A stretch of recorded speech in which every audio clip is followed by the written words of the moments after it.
ପିଠଉରେ ତ ହବି ପାଣି ପୁରେଇ ଦେଇଥିଲେ ଆଉ ଇଟିଲି ପିଠା କେମିତି ହେବ ତାକୁ ଗୋଟେ ଆଇଡ଼ିଆ ଖର୍ଚ୍ଚ କରିକି ଏମିତି ପୁର ଦିଆ ଚକୁଳି ବନେଇ ଦେଇଥିଲି। ଦେଖନ୍ତୁ ଇଏ ବି ବଢ଼ିଆ ସଫ୍ଟ ହେଇଛି।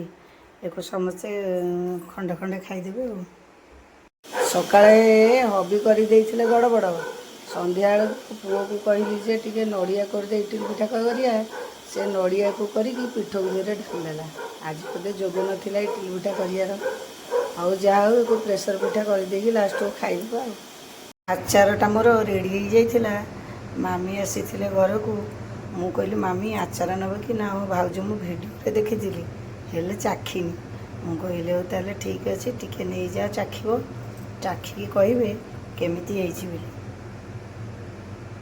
ହବି କହିଲେ ମୁଁ ମଟନ୍ ଚିକେନ୍ ଖାଉନି କି ତେଲ ମସଲା ବି ଖାଉନି। ଯଦି ଏଗୁଡ଼ାକ କିଛି ଖାଉନ ତାହେଲେ କୋଲେଷ୍ଟ୍ରଲ୍ ହେଇଯାଉଛି କେମିତି?